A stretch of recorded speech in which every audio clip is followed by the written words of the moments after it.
Make every wedding unforgettable with Joya Lucas Diamond Wedding Collection. Joya Lucas, world's favorite jeweler.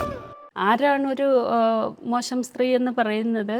ഈ കയ്യാലപ്പുറത്ത് തേങ്ങ പോലെയാണ് അങ്ങോട്ടും ഇങ്ങോട്ടും വീഴുക. ഇപ്പോൾ ഒരു റേപ്പ് ചെയ്യപ്പെട്ടാൽ, അതുകൊണ്ടാണല്ലോ റേപ്പ് ചെയ്യപ്പെടുന്നവരോട് ഇപ്പോഴും സ്റ്റിഗ്മയും അപമാനവും. പ്രിവിലേജ്ഡ് ആയിട്ടുള്ള ഒരു സമൂഹമാണ് ആണുങ്ങളുടെ സമൂഹം. വളരെ പ്രിവിലേജ്ഡാണ്. അവർ അറിഞ്ഞോ അറിയാതെയോ പ്രിവിലേജ്ഡ് ആണ്. പക്ഷെ ആണുങ്ങളും ഒരുപാട് സപ്പോർട്ടിങ് ഉണ്ടല്ലോ. പെണ്ണുങ്ങൾ മൂവ്മെൻറ്റിന് സപ്പോർട്ടായിട്ട് ആണുങ്ങളും വരുന്നുണ്ട്. പേഴ്സണൽ സ്പേസ് ഉണ്ട്. നമ്മൾ പബ്ലിക് സ്പേസ് യൂസ് ചെയ്യുന്ന സമയത്ത് അതിനെ റെസ്പെക്റ്റ് ചെയ്യണം എന്നുള്ള ഒരു തോന്നലില്ലാത്തതാണോ, അതാരും പറയാത്തത് കൊണ്ടാണോ എന്നൊന്നും എനിക്കറിയില്ല കേട്ടോ. I am a sex worker എന്ന് പറഞ്ഞ് വന്ന് നിൽക്കണമെങ്കിൽ കുറച്ചൊരു ബാക്ക്ഗ്രൗണ്ട് സപ്പോർട്ട് അവർക്ക് വേണമല്ലോ. സ്ത്രീകൾ ദേവിയാണ്, അമ്മയാണ് എന്നൊക്കെ പറയുന്ന ആ രീതിയിൽ ഇങ്ങനെ പറഞ്ഞ് വാല്യൂസ് ഇല്ലാത്ത വാല്യൂസ് ഉണ്ടാക്കി വെച്ചിട്ടാണ് ഇതിനെ കൊണ്ട് നടന്നുകൊണ്ടിരിക്കുന്നത്. പെണ്ണുങ്ങൾ 30 വയസ്സൊക്കെ കഴിയുമ്പോൾ നിങ്ങൾ ബോഡി ശ്രദ്ധിക്കുന്നില്ല, നിങ്ങൾ മുല്ലപ്പൂവൊക്കെ ചൂടി നല്ല പെർഫ്യൂമൊക്കെ അടിച്ച് ആണുങ്ങളെ വശീകരിക്കൂ എന്താണ് പറഞ്ഞു കൊടുക്കുന്നത്? എന്തൊരു നോൺസെൻസ് അത്. പെണ്ണുങ്ങൾ സമരം ചെയ്യുന്നുണ്ട്, അവർ സെക്ഷൽ സർവീസ് കൊടുക്കാൻ തയ്യാറാവുന്നില്ല. അതൊരു സമര രീതിയായിട്ടും കൂടെ ചില സ്ഥലങ്ങളിൽ എടുക്കുന്നുണ്ട്. അല്ല, അങ്ങനെ വേണോ വേണ്ടതെന്ന് ഞാൻ പറയല്ല. പക്ഷേ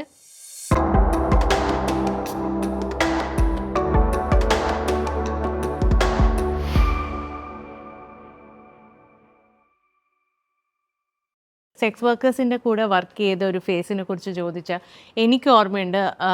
ഞാൻ 2003-2004 ഒരു ഇൻ്റർവ്യൂ ചെയ്തിരുന്നു നളിനി ജമീലയുടെ.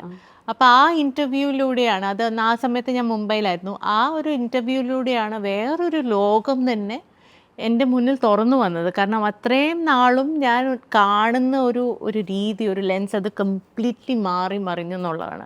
ചേച്ചിക്ക് തന്നെ ഇവരുടെ കൂടെ, അതും ഇതൊരു ഇൻ്റർവ്യൂ മാത്രം, ചേച്ചി അവരുടെ ജീവിതം വളരെ അടുത്ത് കണ്ട് അവരുടെ കൂടെ ഇടപെട്ട് പല കാര്യങ്ങളും മനസ്സിലാക്കിയിട്ടുണ്ടായിരിക്കും. അതിൽ പ്രത്യേകമായിട്ട് ചേച്ചിക്ക് തോന്നുന്നു സൊസൈറ്റിയിൽ ഒരു ചേഞ്ച് വരേണ്ട പേഴ്സ്പെക്റ്റീവ്സ് എന്തൊക്കെയാണ്? If you can note out 3. ഏറ്റവും പ്രധാന കാര്യം എന്ന് പറഞ്ഞാൽ പലപ്പോഴും അവർക്ക് വളരെ മിസറബിളായിട്ടുള്ള ഒരു ലൈഫാണ്. അതിനകത്ത് വേറൊരു വശത്ത് ഒരു സ്വാതന്ത്ര്യം പറഞ്ഞ പോലെ അവർ അനുഭവിക്കുന്നുമുണ്ട്. അത് ഇല്ലാതെയില്ല.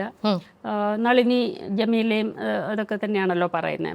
മറുവശത്ത് എന്താ, നമ്മൾ ഈ ട്രാഫിക്കിങ്ങിൻ്റെ വിഷയമാണ് ഇപ്പം ഏറ്റവും കൂടുതൽ ഈ എപ്സ്റ്റീൻ ഫയലിലൊക്കെ ചർച്ച ചെയ്യുന്ന ഒരു വിഷയമാണല്ലോ. അത് ട്രാഫിക്കിംഗ് വളരെ ഭീകരമായിട്ട് നടക്കുന്ന ഒരു രാജ്യം കൂടിയാണ് ഇന്ത്യ. പക്ഷെ കേരളത്തിൽ ഒരുപാട് പേരും, ഞങ്ങൾ വർക്ക് ചെയ്തിരുന്ന സമയത്ത് ഒരുപാട് പേരും ഒരു ചൂസിങ് ആണത്. എന്നുവെച്ചാൽ കേരളം വേറൊരു ഡിഫറെൻറ്റ് സിറ്റുവേഷനാണ്. ഞാൻ അല്ലാതെ പറയാണ്, ഇപ്പോൾ നാഷണൽ ലെവലിലും ഇപ്പോൾ ഈ പറഞ്ഞ ഇൻ്റർനാഷണൽ ലെവലിലൊക്കെ നോക്കിക്കഴിഞ്ഞാൽ ഭീകരമായ ഒരു അവസ്ഥയാണ് ഈ ട്രാഫിക്കിങ്ങിൻ്റെ. വെച്ചാൽ അതെന്താ പറയുക, അത് ഈ പാട്രിയാർക്കിയുടെ വളരെ ക്രൂരവും ഇതായിട്ടുള്ള വളരെ എവിഡൻ്റ് ആയിട്ടുള്ള ഒരു മുഖമാണത്.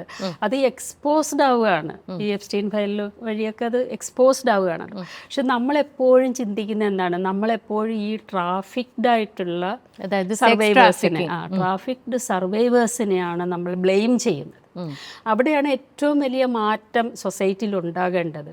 അപ്പോൾ ഞാനും അതിനു മുമ്പ് സെക്സ് വർക്കേഴ്സിനും മുൻപ് ഫെമിനിസ്റ്റ് ഗ്രൂപ്പുകളിൽ വർക്ക് ചെയ്യുക, ഫെമിനിസ്റ്റായിട്ട് വർക്ക് ചെയ്യുന്ന സമയത്ത് കണ്ട കാഴ്ചപ്പാട്, ഇപ്പോൾ ധന്യ പറഞ്ഞ പോലെ തന്നെ ഞാനും അതിന് വലുതായിട്ട് മാറി.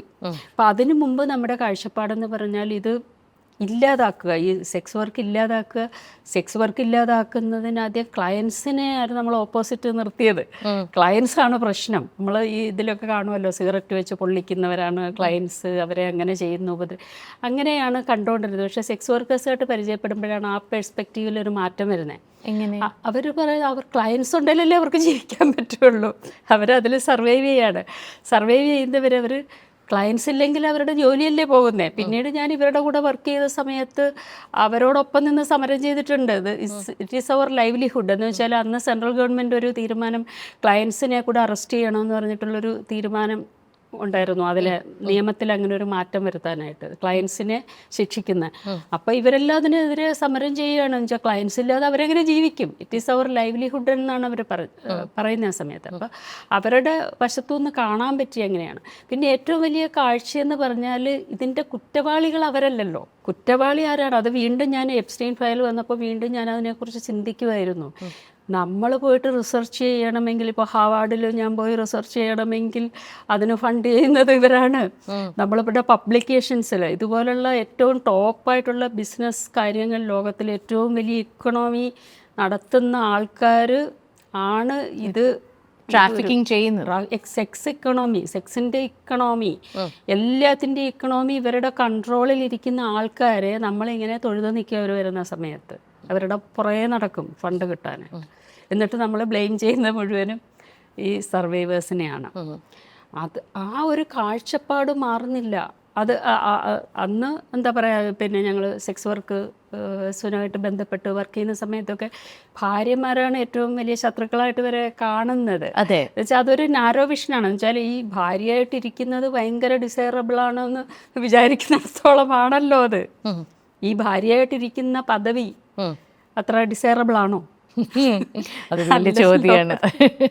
അപ്പോൾ എന്നിട്ട് നമ്മൾ ശത്രുവായിട്ട് വേറെ സ്ത്രീകളെ കാണുകയാണ്. എന്നുവെച്ചാൽ അതിനകത്തൊരു റിയാലിറ്റി ഉണ്ട്. വെച്ചാൽ നമ്മുടെ ഭർത്താവ്, നമ്മൾ വില കൊടുത്ത് വാങ്ങിച്ച ഭർത്താവ്, ലക്ഷങ്ങൾ കൊടുത്ത് ചിലപ്പോൾ ഒരുപാട് സ്വർണ്ണമൊക്കെ കൊടുത്ത് വാങ്ങിച്ച ഒരു ഭർത്താവാണ്. ഈ ഭർത്താവ് ഈ ഏൺ ചെയ്യുന്ന പൈസ മുഴുവൻ നമ്മുടേതാണ്, നമ്മുടെ വീട്ടിലേക്ക് വരണം, ആളുടെ പ്രോപ്പർട്ടി മുഴുവൻ നമ്മുടെ ആണെന്നുള്ളതാണല്ലോ ഈ മാരേജ് സിസ്റ്റത്തിനകത്തെ കാര്യം. അത് കൊണ്ടുപോയി വേറെ സ്ത്രീകൾക്ക് കൊടുക്കുന്നവരായിട്ടാണ് ഭാര്യമാർ കാണുക. പിന്നെ അവരുടെ ത്രെറ്റ് ടു ദെയർ എക്സിസ്റ്റൻസ് അല്ലേ ഇൻ എ വേ. അതെ, ഒരു ഫിസിക്കലോ ഇമോഷണൽ ബോണ്ട് അതെവിടെയോ ഫിസിക്കൽ ഇമോഷണൽ ഒന്നും ഞാൻ വലിയ വിശ്വസിക്കുന്നില്ല. നമ്മൾ ഈ സങ്കല്പിക്കുന്ന പോലെ ഡിപ്പെൻഡൻസ് ഉണ്ട്. അതുകൊണ്ടാണ് ഞാൻ റൊമാൻസ് പെത്തോളജി എന്ന് പറഞ്ഞത്. നമ്മൾ സങ്കല്പിച്ച് വെച്ചിരിക്കുകയാണ് നമ്മുടെ മുഴുവൻ എന്താണ് പറയുക ഇമോഷൻസിനെയും കാത്തു സൂക്ഷിക്കുന്ന ഒരാളാണ് നമ്മുടെ ഭർത്താവെന്ന് വിശ്വാസമല്ലേ? ശരിക്കും അങ്ങനെയാണോ? എന്ത് ഇമോഷൻ, അടിയും ഇടിയും സെക്സ്. ദിഗടക്കാരണ്ട് എഴുതിയ എനിക്ക് ഭയങ്കര ഇഷ്ടപ്പെട്ടു. രാത്രിയിലത്തെ അത്താഴമാകാൻ പെണ്ണുങ്ങൾ ഇനി തയ്യാറാവില്ല. രാത്രിയിലൊരു അത്താഴം ആണുങ്ങളുടെ ഒരു അത്താഴമാണ്. ഇവിടെ എല്ലാ ആണുങ്ങളും ഇരിക്കുകയാണ്. ഓക്കെ, അതെ. അതിനകത്ത് സ്ത്രീ ഓക്കെ വേറൊരു തരത്തിൽ പറയാറുണ്ട്, എല്ലാ ജോലിയും ചെയ്ത് അവസാനം പാത്രവും കിടന്നു കൊടുക്കുക, എന്നാൽ പിന്നെ ഇനി ഇതും കൂടെ ചെയ്ത് കഴിഞ്ഞാൽ നമുക്ക് സമാധാനമായിട്ട് ഉറങ്ങാമല്ലോ എന്നുള്ള അവസ്ഥയിലാണ് പലപ്പോഴും. എല്ലാം അങ്ങനെയാണെന്നല്ല ഞാൻ പറയണേ, എല്ലാം അങ്ങനെയാണെന്ന് എല്ലാവരും അങ്ങനെയാണെന്നൊന്നുമല്ല. പക്ഷെ ആ ഒരു അവസ്ഥയുണ്ട്. എന്നിട്ട് അതിനെ ഗ്ലോറിഫൈ ചെയ്തിട്ട് ഈ പറഞ്ഞ പോലെ ഭയങ്കര ഇമോഷണൽ പൊസഷൻ ഒക്കെ ആയിട്ട് നമ്മൾ പറയുന്നു. പൊസഷൻ വാസ്തവത്തിൽ ഈ സ്വത്തിനോടാണ്. സ്വത്താണ് നമ്മുടെ പ്രശ്നം. എന്നുവെച്ചാൽ അല്ലെങ്കിൽ എക്കണോമിക് ഇൻഡിപെൻഡൻസ് സ്ത്രീകൾക്ക് വേണം. എക്കണോമിക് ഇൻഡിപെൻഡൻസ് കൊണ്ട് മാത്രമേ എല്ലാം ആയോ എന്ന് ചോദിച്ചാൽ അല്ല. ഈയിടയ്ക്കും ഞാനൊരു ഡിസ്കഷൻ വന്നപ്പോൾ ചില സ്ത്രീകൾ ചോദിച്ചു, ഇങ്ങനെ എംപ്ലോയിഡ് ആയിട്ടുള്ള സ്ത്രീകൾക്ക് ഇതാണല്ലോ അവസ്ഥ, ഏത് ലെവലിലുള്ളവർക്കും അങ്ങനത്തെ അവസ്ഥ ഉണ്ടല്ലോ. പക്ഷെ അത് മാറണമെങ്കിൽ എനിക്ക് തോന്നുന്നു ഈ എംപ്ലോയ്മെൻ്റ് എന്ന് പറയുന്നതിന് കേരളത്തിൽ ഇപ്പോഴും പെയ്ഡ് ആയിട്ടുള്ള സ്ഥിരം ജോലിയായിട്ടുള്ള സ്ത്രീകൾ എന്ന് പറഞ്ഞാൽ 17% ഉള്ളൂ. മൊത്തത്തിലുള്ള വർക്ക് പാർട്ടിസിപ്പേഷൻ ഒരുപാട് കൂടിയിട്ടുണ്ട്. പക്ഷേ സ്ഥിരം ജോലി, നമുക്ക് പെൻഷനും ഒക്കെ ഉള്ള എല്ലാ ആനുകൂല്യങ്ങളും ഉള്ള ജോലിയുള്ള സ്ത്രീകൾ എന്ന് പറഞ്ഞാൽ 17% ഉള്ളൂ. അപ്പോൾ ഇതിൽ വലിയൊരു മാറ്റം വരണം, എന്നാലും ഒരു ക്രിട്ടിക്കൽ മാസം നമ്മൾ പറയുള്ളൂ. അപ്പോൾ അത്രയും ഒരു 50% സ്ത്രീകൾക്ക് ആ എക്കണോമിക് ഇൻഡിപെൻഡൻസ് ഉണ്ടാകുമ്പോഴേ ഇമോഷണലായിട്ടുള്ള ഇൻഡിപെൻഡൻസ് ഉണ്ടാവുകയുള്ളൂ. അതൊക്കെ ചേച്ചി പറയുന്നത് ശരിക്കും പറഞ്ഞ ഒരു ഡിപ്പെൻഡൻസിൽ നിന്ന് ആണ് നോക്കുമ്പോൾ അതൊരു ത്രെറ്റായിട്ട്, സെക്സ് വർക്കേഴ്സ് ഒരു ത്രെറ്റായിട്ട് ഫീൽ ചെയ്യുന്നത്. സെക്സ് വർക്കേഴ്സും ഭാര്യമാരുമായിരിക്കും ചിലപ്പം. അവർക്കും അങ്ങനെ അങ്ങോട്ട് ഒരു ജലസി, കോമ്പറ്റീഷൻ വരുമല്ലോ. എന്തിനാണ് കോമ്പറ്റീഷനും ജലസിയും? നമ്മുടെ സ്വത്ത് പോകുന്നു എന്നുള്ളതാണ്. അതുപോലെ ഒരു വളരെ ഇൻട്രസ്റ്റിംഗ് ആയിട്ടുള്ള കാര്യം ചേച്ചി വേറൊരു ഇൻ്റർവ്യൂവിൽ പറഞ്ഞത് എനിക്ക് ഭയങ്കര ഇഷ്ടം. എല്ലാ സ്ത്രീകളും ഒരുപോലെയാണ്, നല്ല സ്ത്രീ ചീത്ത സ്ത്രീ എന്നുള്ളൊരു കോൺസെപ്റ്റ് മാറ്റണം. അതായത് ഒരു സെക്ഷുവൽ ഐഡൻറ്റിറ്റിയിൽ നിന്ന് ഒരു നല്ലതും ചീത്തയിൽ നിന്നുള്ള ആ വേർതിരിവ് മാറ്റണം എന്നുള്ളത് അത് ഭയങ്കര ഒരു പ്രൊഫൗണ്ട് ആയിട്ടുള്ള ഒരു സ്റ്റേറ്റ്മെന്റ്. ആക്ച്വലി അങ്ങനെ ഒരു വേർതിരിവില്ല. സ്ത്രീ ഇങ്ങനെ ഉണ്ടാക്കി വെച്ചിരിക്കുന്നത് വീണ്ടും പാട്രിയാർക്കിയിൽ സൗകര്യപ്രദമായിട്ട് ഉണ്ടാക്കി വെച്ചിരിക്കുന്നതാണ്. ആരാണൊരു മോശം സ്ത്രീ എന്ന് പറയുന്നത്? ഈ കയ്യാലപ്പുറത്ത് തേങ്ങ പോലെയാണ്, അങ്ങോട്ടും ഇങ്ങോട്ടും വീഴുക. ഇപ്പോൾ ഒരു റേപ്പ് ചെയ്യപ്പെട്ടാൽ, അതുകൊണ്ടാണല്ലോ റേപ്പ് ചെയ്യപ്പെടുന്നവരോട് ഇപ്പോഴും സ്റ്റിഗ്മയും അപമാനവും ആയിട്ട് അത് പുറത്ത് പറയാൻ പറ്റത്തില്ല എന്നൊക്കെ ഉള്ളതിൽ നിൽക്കുന്നത്. അപ്പോൾ ഒരു സ്ത്രീ ഒരു ദിവസം ഒരു രാത്രിയിൽ പുറത്തായി പോയിട്ടുണ്ടെങ്കിൽ പിറ്റേ ദിവസം മുതൽ അവളെ മോശം സ്ത്രീയായിട്ട് മുദ്ര കുത്തുവാണ്. അപ്പോൾ ഒരു പൊട്ടൻഷ്യൽ ആ ബ്രാൻഡ് പിന്നെ എല്ലാ സ്ത്രീക്കും ഉണ്ട്. ഇപ്പം ഞങ്ങളെയൊക്കെ എങ്ങനെ ബ്രാൻഡ് ചെയ്യുക, ഇവർക്ക് വേണ്ടി വർക്ക് ചെയ്യുന്നതുകൊണ്ട് തന്നെ എൻ്റെ പഴയ സഹപാഠികൾ വരെ ചിലപ്പോൾ അങ്ങനെ പറഞ്ഞ് ഞാൻ കേട്ടിട്ടുണ്ട്. ഓക്കെ, അവരിപ്പം അങ്ങനെയാണ് എന്നുള്ള രീതിയിൽ. ഓക്കെ, നമുക്കൊന്നും തോന്നുന്നില്ല, ഞാൻ പറയണം, ഒന്നും ഫീൽ ചെയ്യാറില്ല. ആ രീതിയിൽ കാണുന്നവരുണ്ട്. വളരെ മോശമായി നമ്മളിപ്പോൾ സെക്ഷൽ ഡൈവേഴ്സിറ്റി ആൾക്കാരുടെ കൂടെ വർക്ക് ചെയ്യുമ്പോഴും സെക്സ് വർക്കേഴ്സിൻ്റെ കൂടെ വർക്ക് ചെയ്യുമ്പോഴും ഒക്കെ ഒരു പരിധി വരെ ആ ബ്രാൻഡിങ് വരുന്നുണ്ട്. പക്ഷെ അതൊന്നും നമുക്ക് ഒന്നുമായിട്ട് പറയാൻ പറ്റില്ല. അവരുടെ ലൈഫിൻ്റെ മിസറി വെച്ച് നോക്കുമ്പോൾ നമുക്കതൊന്നും ഒരു തരത്തിൽ നമുക്ക് കമ്പയർ ചെയ്യാൻ പോലും പറ്റൂല. പക്ഷെ ഞാൻ പറയാണ്, അങ്ങനെ ആ ഒരു ബ്രാൻഡിങ് എപ്പോൾ വേണമെങ്കിലും നമുക്ക് ഏത് സ്ത്രീക്കും ഉണ്ടാകാം.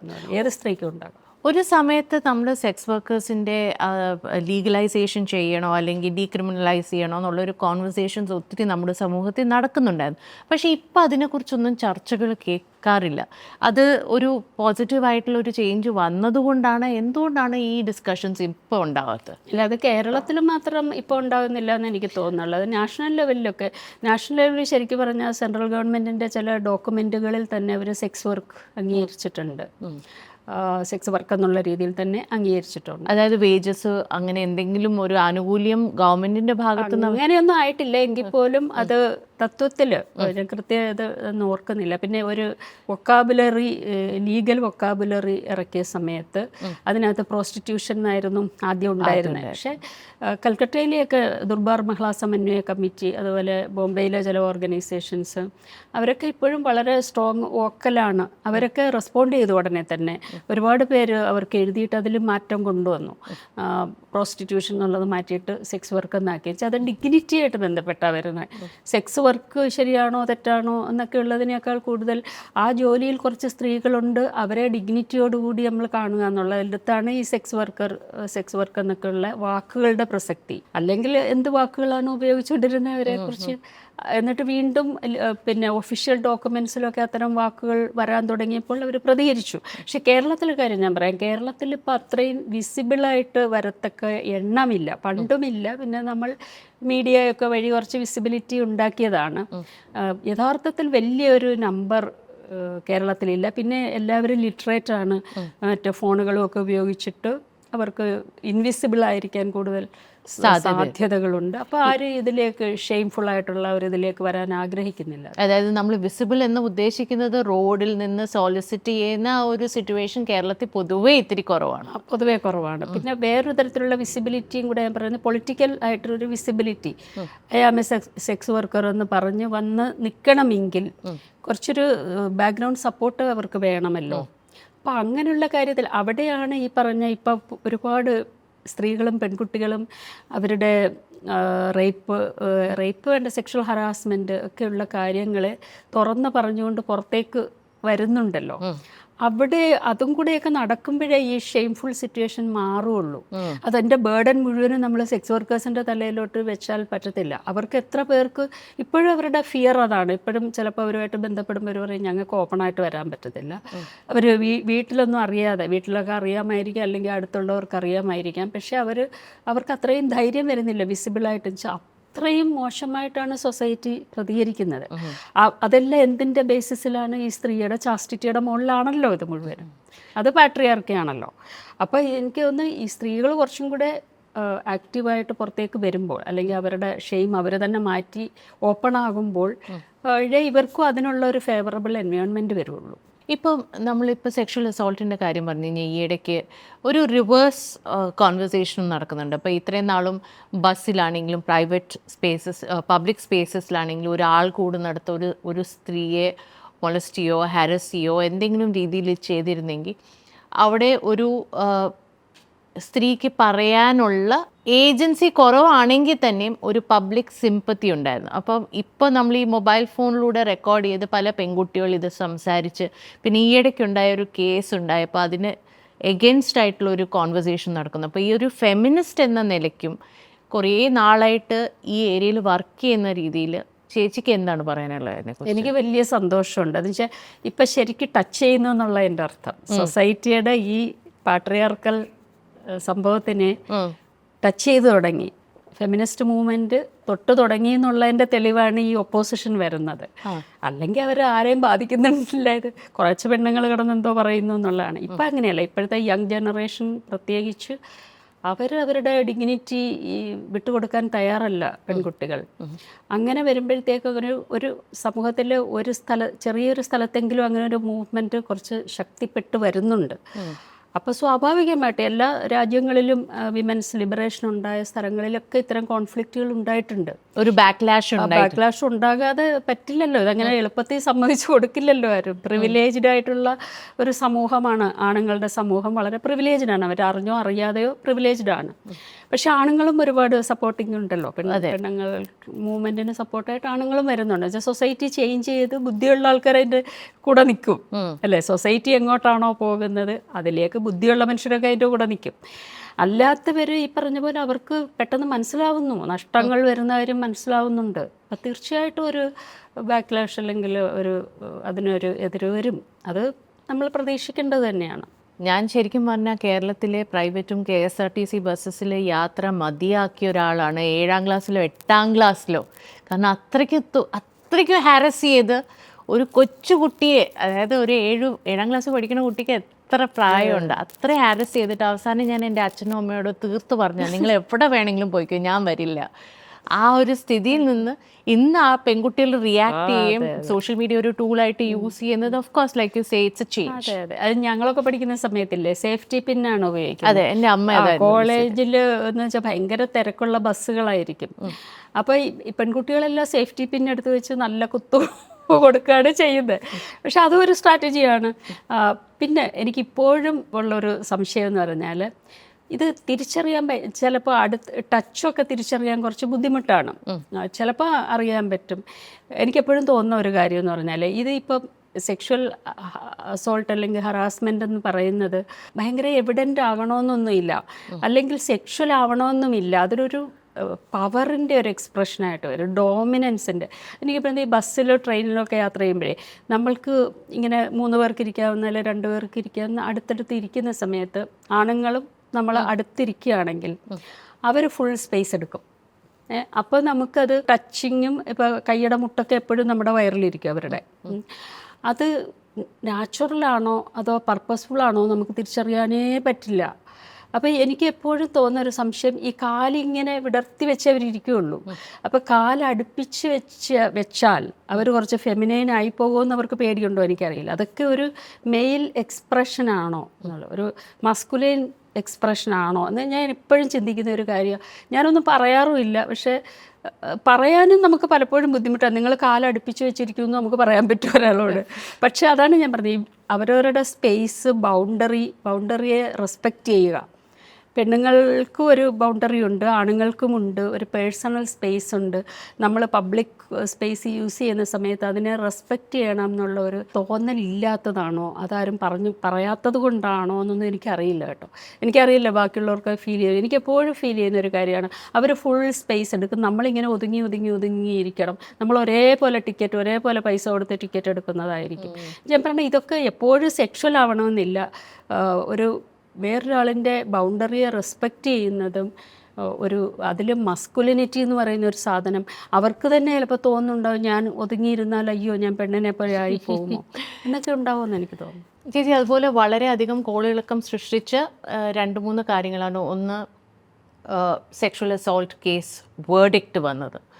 അതേപോലെ തന്നെ ഞാൻ ചേച്ചിയോട് നേരത്തെ പറഞ്ഞ ഫ്രാൻസിലെ ജിസേൽ പെല്ലിക്കോട്ട്, അവർ മുന്നോട്ട് വന്നിട്ട് അവർ പറയാണ് shame must change sides. In fact you should look up about the case. വളരെ ഷോക്കിംഗ് ആയിട്ടുള്ളൊരു കേസാണ്. Where the husband itself trafficked the wife to, അവർക്കറിയാതെ അവരെ ഉറക്കി കിടത്തി. അത് ഭയങ്കര ഷോക്കിംഗ് ആയിട്ടുള്ള കേസസ് ആണ്. ആൻഡ് അവിടെ ഫ്രാൻസിൽ നോക്കിക്കഴിഞ്ഞാൽ അവരുടെ ലീഗൽ മെഷീനറി തന്നെയാണ് ഈ കേസിനെ കണ്ടുപിടിച്ചതും അത് സോൾവ് ചെയ്ത് പുള്ളിക്കാരന് കൺവിക്റ്റ് ചെയ്തിട്ടുണ്ട്. പക്ഷെ നമ്മൾ നമ്മുടെ ലീഗൽ മെഷീനറിയിൽ കാണുമ്പോൾ പലപ്പോഴും പല ലൂപ്പ് ഹോൾസിലൂടെ അത് എന്ത് തരത്തിലുള്ള, ഇപ്പോൾ ഇന്ത്യയിൽ എല്ലാ ദിവസവും നമുക്കറിയാം എത്ര കേസസ് നടക്കുന്നുണ്ട് ഓഫ് സെക്ഷുവൽ അസോൾട്ട്. അപ്പോൾ ഈ ഒരു ഇക്കോ സിസ്റ്റമിൽ നിന്ന് ചേച്ചി ഈ ഒരു ഏരിയയിൽ വർക്ക് ചെയ്തുകൊണ്ട് തന്നെ ചോദിക്കുകയാണ്, ഇത് ചേച്ചിയെ ഡിസ്റ്റർബ് ചെയ്യാറില്ല? Doesn't it make you feel like desperate that things are not really changing? Sex വർക്കേഴ്സിൻ്റെ കൂടെ വർക്ക് ചെയ്യുമ്പോൾ അവർ അനുഭവിക്കുന്ന കാര്യങ്ങൾ നമ്മൾ നോക്കിക്കഴിഞ്ഞാൽ, നമ്മൾ ഈ മറ്റു ഓരോ കേസും ഓരോ സ്ത്രീകളുടെയും വരുമ്പോൾ നമ്മൾ ഭയങ്കര മൂവ്മെൻറ്റും കാര്യങ്ങളും കുറച്ചെങ്കിലും, ഭയങ്കര എന്ന് പറയുന്നില്ല, ഉണ്ടാവുമല്ലോ. അത് വേണ്ടെന്നല്ല ഞാൻ പറയണേ. പക്ഷേ ഈ ഓരോ സ്ത്രീയും ഇതേപോലത്തെ അസോൾട്ട് ദിവസവും അനുഭവിച്ചുകൊണ്ടിരിക്കുന്ന ഒരു ഫീൽഡാണ്. ഓക്കെ, അത് ഞാൻ പറയാണ്.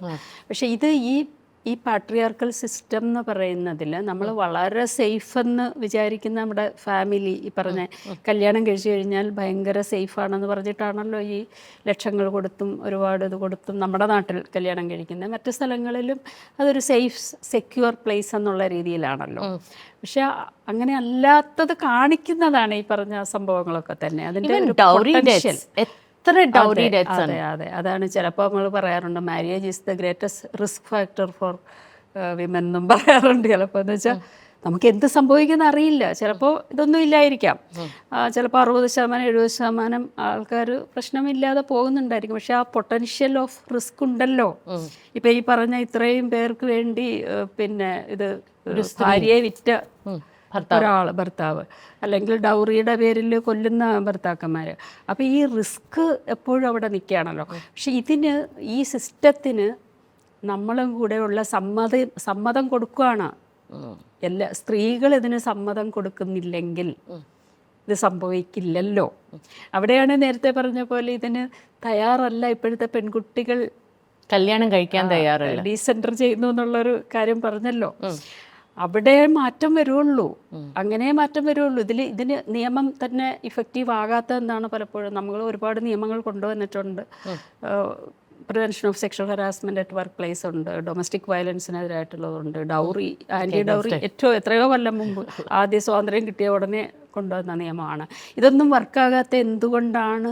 നമ്മൾ എല്ലാവരും അതിന് കൊടുക്കുന്ന ഒരു മൗനസമ്മതം കൊണ്ടാണ്. ഇതിൽ പാർട്ടിസിപ്പേറ്റ് ചെയ്യുന്ന ഓരോ സ്ത്രീയും കൂടി കൊടുക്കുന്ന ഒരു സമ്മതം കൊണ്ടാണ് അതിനങ്ങനെ ഉണ്ടാവുന്നത്. അതിനെ സ്ത്രീകൾ തന്നെ ബ്രേക്ക് ചെയ്യാതെ രക്ഷയില്ല. അവിടെയാണ് ഇപ്പോൾ ഈ കമ്മിങ് ഔട്ടായിട്ട് വരുന്ന സ്ത്രീകളോട് നമുക്ക് തോന്നുന്ന ഒരു ബഹുമാനം. പുറത്ത് വരുന്ന ഓരോ സ്ത്രീയുമാണ്, ഭാവന അടക്കമുള്ളവർ ആണ് നമ്മുടെ വലിയ റെവല്യൂഷൻ. ഞാൻ പറയും, ഇപ്പോൾ നമ്മൾ ഒരുപാട് അവയർനെസ് ക്ലാസ്സുകൾ, എല്ലാവരും പറയണ അങ്ങനെയല്ലേ, എംപവർമെൻറ്റ്, ബോധവൽക്കരണം എന്നൊക്കെ പറഞ്ഞ് അതൊക്കെ ക്ലീഷേ പോലെയാണ്. നമ്മൾ കുറേ ക്ലാസ്സുകൾ എടുത്ത് കൊടുത്തുകൊണ്ട്, ക്ലാസ്സുകളെന്ന് പറയുമ്പോൾ അതാണ് എല്ലാവരും ചോദിക്കുന്ന ഒരു ക്ലാസ് എടുത്ത് കൊടുക്കും. ക്ലാസ് എന്ന് പറഞ്ഞാൽ അതിൻ്റെ സ്ട്രക്ചർ തന്നെ ഭയങ്കര പവർ ഡിഫറൻസ് ഉള്ള ഒരു സാധനമാണ്.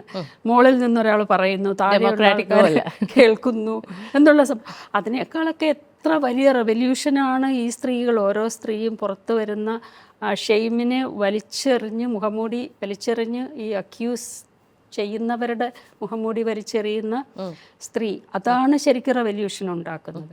നമ്മളിനി സമ്മതം കൊടുക്കുന്നില്ല. സ്ത്രീയുടെ കൂടെ സമ്മതത്തോടു കൂടിയാണ് പാട്രിയാർക്കി എക്സിസ്റ്റ് ചെയ്യുന്നത്. സ്ത്രീ അതിനെ റെസിസ്റ്റ് ചെയ്യുന്ന നിമിഷം, ഓരോ സ്ത്രീയും റെസിസ്റ്റ് ചെയ്യുന്ന നിമിഷം അത് തകർന്നു പോകും. അത് തകരുമ്പോൾ നമ്മുടെ ഇക്കണോമി അതിൻ്റെ കൂടെ തകരും. എന്ന് വെച്ചാൽ ഇക്കണോമി പിടിച്ചു നിൽക്കുന്ന സ്ത്രീകളുടെ എക്സ്പ്ലോയിറ്റേഷനകത്താണ്. സ്ത്രീകളുടെ വർക്കിൻ്റെ, റീപ്രൊഡക്റ്റീവ് ആണെങ്കിലും അല്ലാത്തതാണെങ്കിലും ഉള്ള വർക്കിൻ്റെ മുകളിലാണ് ഈ സിസ്റ്റം, എക്കണോമിക് സിസ്റ്റം കൂടെ പിടിച്ചു നിൽക്കുന്നത്. വെച്ചാൽ പെണ്ണുങ്ങളെ കല്യാണം കഴിപ്പിച്ചു വിടുന്നത് എന്താണ്, ഒരു ഉപജീവന മാർഗം എന്നുള്ള രീതിയിൽ. അതിനകത്ത് വേറെ ആരും ഉത്തരവാദിത്വം ഗവൺമെൻറ്റിന് എടുക്കണ്ടല്ലോ. അവർക്ക് ജോലി കിടക്കണമെങ്കിൽ അതിന് ഗവൺമെൻറ്റിന് ഉത്തരവാദിത്വമുണ്ട്. അതിന് വരെ നിങ്ങൾ പോയി സ്വയം തൊഴിൽ പോലെ കല്യാണം കഴിച്ച് ജീവിച്ചോ എന്നുള്ളതാണ്. എന്നിട്ട് അതിനെ ഗ്ലോറിഫൈ ചെയ്ത് വലിയ സംഭവമായിട്ട് പറയുകയാണ്. അപ്പോൾ ഇതിനെയൊക്കെ നമ്മൾ വാല്യൂ ബേസ്ഡ് ആയിട്ട് ഭയങ്കര അഡ്മയർ ചെയ്ത് വലിയ കാര്യം എന്നുള്ള രീതിയിൽ സമ്മതം കൊടുക്കുന്നിടത്താണ് പ്രശ്നം. ആ സമ്മതം കളഞ്ഞാൽ, പക്ഷേ അപ്പോൾ എങ്ങനെ നമുക്ക് മെയിൻറ്റെയിൻ ചെയ്തുകൊണ്ട് പോകാമെന്നുള്ളത് ഡെമോക്രാറ്റിക് സ്ട്രക്ചേഴ്സ് ഉണ്ടാകണം, ഡെമോക്രാറ്റിക് സ്പേസസ് ഉണ്ടാകണം. മൊത്തം എംപ്ലോയ്മെൻറ്റ് സ്ട്രക്ചർ മാറണം. ഇതൊക്കെ ചെയ്തുകൊണ്ട് മാത്രമേ നമുക്ക് ഇത് മുന്നോട്ട് കൊണ്ടുപോകാൻ പറ്റുള്ളൂ. And I think somewhere women have to fight for the autonomy. ആ ഒട്ടോണമി ഉണ്ടാക്കിയെടുക്കുക എന്ന് പറയുന്നത് അത് ഓരോ വ്യക്തിക്കും, അത് ആണോ പെണ്ണു ഭേദമില്ലാതെ അത് ഒരു ഏജൻസി ഒട്ടോണമി ഉണ്ടാക്കിയെടുക്കുക എന്ന് വെച്ചാൽ ഒരു റെസ്പോൺസിബിലിറ്റിയാണ്, ഒരു ഇൻഡിവിജ്വൽ റെസ്പോൺസിബിലിറ്റിയാണ് എന്നും കൂടി തിരിച്ചറിയണം. പക്ഷേ ഇപ്പോൾ വേറൊരു പാരലൽ ആയിട്ടുള്ളൊരു മൂവ്മെൻറ്റും ഉണ്ട്, which is of the trad wife, traditional wife concept, way you stay at home, look after children. അതിലെന്താണ് തെറ്റ് എന്ന് പറയുന്ന കുറേ സ്ത്രീകളും കുറേ ഇൻഫ്ലുവൻസേഴ്സും ഉണ്ട്. ആൻഡ് അതിലൂടെ ഉപജീവനം ഉണ്ടാക്കുന്ന ഇൻഫ്ലുവൻസേഴ്സും ഉണ്ട്. അതിനെക്കുറിച്ച് എന്താണ് പറയാനുള്ളത്? അത് യഥാർത്ഥ ചോയ്സ് ആണോ എന്നുള്ളതാണ് പ്രശ്നം. അപ്പം അതിനെ തിരിച്ചറിയാനുള്ള ടൂള് കിട്ടുന്നില്ല. ഒരു വശത്തൂടെ ഈ പറഞ്ഞ പോലെ ഒരു വശത്ത് വിമൻസ് മൂവ്മെൻറ്റ് ശക്തമാകുന്നത് കൊണ്ടും കൂടിയാണ് മറുവശത്ത് ട്രഡിഷൻ പിടിച്ചു നിർത്താൻ വേണ്ടിയുള്ള ശ്രമങ്ങളാണ്. എന്താണ് വിളക്ക് അണയുന്നതിന് മുമ്പുള്ള ആളിക്കത്തലെന്നൊക്കെ പറയുമല്ലോ എന്ന് പറയുന്ന പോലെ ഒരു സംഭവം ചേഞ്ച് ചെയ്ത് വരുമ്പോൾ, ട്രാൻസ്ഫോംഡായി വരുന്ന സമയത്ത് മറുവശത്ത് മാക്സിമം പിടിച്ചു നിർത്താൻ നോക്കും. ഇതൊക്കെ കോൺഷ്യസ് ആയിട്ടുള്ള എഫേർട്ടും പാട്രിയാർക്കിയുടെ തന്നെ അതിനകത്ത് ഉണ്ടാകുമായിരിക്കും. പക്ഷേ എല്ലാവരും ഇതിൻ്റെ ഏജൻ്റ് ആകുന്നവരത് തിരിച്ചറിഞ്ഞുകൊണ്ടാവണമെന്നൊന്നുമില്ല. അതിൽ പണ്ട് മുതലേ എങ്ങനെയാണ് സ്ത്രീകൾ ഇതിന് കമ്മിറ്റഡായിട്ട് പോയിട്ടുള്ളത്? വാല്യൂസ് വെച്ചിട്ടാണ്, ഒരു ഫാൾസ് വാല്യൂസ്. ഇപ്പോഴും പറയുമല്ലോ, അടുത്തിടയ്ക്ക് എന്നോട് ഒരാൾ പേഴ്സണൽ ഒരു ടോക്കിൽ ചോദിച്ചു, സ്ത്രീകൾ ഭയങ്കര ഉയർന്നവരല്ലേ, എന്തിനാ ഇങ്ങനെ ചിന്തിക്കുന്നത്? സ്ത്രീകൾ കുറച്ച് ഹയർ ലെവലിൽ നമുക്ക് കണ്ടുകൂടെ എന്ന് പറയുമ്പോൾ അതൊരു സങ്കല്പം മാത്രമാണല്ലോ. സ്ത്രീകൾ ദേവിയാണ്, അമ്മയാണ് എന്നൊക്കെ പറയുന്ന ആ രീതിയിൽ ഇങ്ങനെ പറഞ്ഞ് വാല്യൂസ് ഇല്ലാത്ത വാല്യൂസ് ഉണ്ടാക്കി വെച്ചിട്ടാണ് ഇതിനെ കൊണ്ട് നടന്നുകൊണ്ടിരിക്കുന്നത്. അപ്പോൾ അതൊക്കെ കുറച്ച് റിയലൈസ് ചെയ്ത് വരുന്നുണ്ട്. അപ്പോൾ ഒരു വശത്തുകൂടി അങ്ങനെ വരുന്നുണ്ട്. അപ്പം മറുവശത്ത് അത് പിടിച്ചു നിർത്താൻ നോക്കുന്നതാണ്. അപ്പോൾ പഴയ സങ്കല്പങ്ങൾ തന്നെയാണ് ഇവർ പറഞ്ഞുകൊണ്ട് വരുന്നത്. അവിടെ റിയലായിട്ടുള്ള ചോയ്സ് ഉണ്ടോ എന്നുള്ളതാണ്. അതിനെ നമുക്ക് അനലൈസ് ചെയ്യാനുള്ള ടൂള് പലപ്പോഴും ഇല്ല. ഞാൻ പലപ്പോഴും കണ്ടിട്ടുള്ളത്, ഇതിന് ഒരു ജെൻഡർ അനാലിസിസ് അല്ലെങ്കിൽ കോൺസെപ്റ്റ് നമ്മുടെ എഡ്യൂക്കേഷൻ സിസ്റ്റത്തിലുണ്ടോ?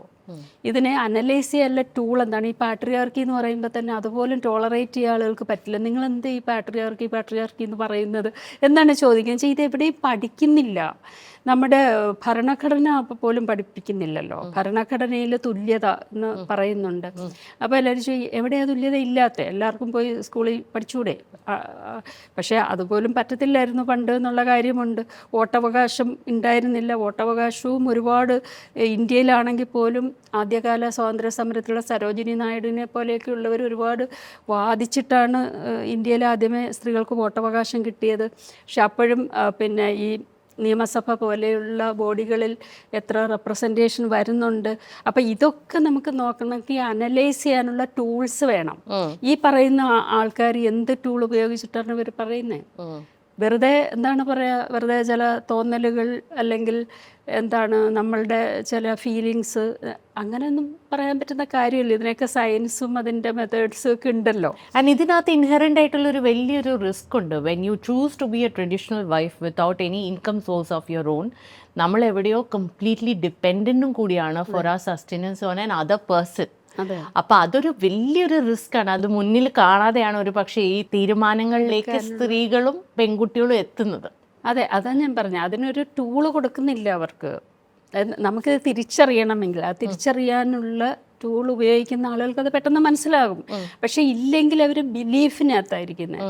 വിശ്വാസമാണത്. കല്യാണം കഴിക്കുന്ന ഒരു വിശ്വാസത്തിൻ്റെ മുകളിലല്ലേ കല്യാണം കഴിക്കുന്നത്. അതെ. അപ്പോൾ നമ്മളെല്ലാം നോക്കിക്കോളും, അങ്ങനെ കണ്ടീഷനാണ്, അങ്ങനെ പറഞ്ഞ് വെച്ചിരിക്കുകയാണല്ലോ. അതുകൊണ്ടല്ലേ പേരൻസ് നിൻ്റെ കല്യാണം കഴിഞ്ഞിട്ട് വേണം എനിക്ക് കണ്ണടയ്ക്കാൻ എന്ന് പറയുന്നത്. മക്കളെ കെട്ടിച്ചു കൊടുത്ത് ഒരു സുരക്ഷിതമായ കൈകളിൽ ഏൽപ്പിച്ചിട്ട്, അല്ലെങ്കിൽ ചിലപ്പോൾ ആണുങ്ങൾ അവൾക്ക് ഞാനൊരു ജീവിതം കൊടുത്തു, ഇങ്ങനെയൊക്കെയുള്ള കൺസെപ്റ്റുകളല്ലേ നിൽക്കുന്നത്. അപ്പോൾ ആ വിശ്വാസത്തിൽ ജീവിക്കുകയാണ്. ആ വിശ്വാസത്തിനൊരു മെറ്റീരിയാലിറ്റി ഇല്ലാത്തതുകൊണ്ട് തന്നെ അത് നിലനിൽക്കില്ലല്ലോ. ഇപ്പം കുട്ടികൾ ചേഞ്ച് ചെയ്യുന്നു, ഇപ്പോഴത്തെ ജനറേഷൻ ചേഞ്ചും ചെയ്യുന്നുണ്ട്. ഇതൊന്നും അങ്ങനെ നിൽക്കുമൊന്നുമില്ല.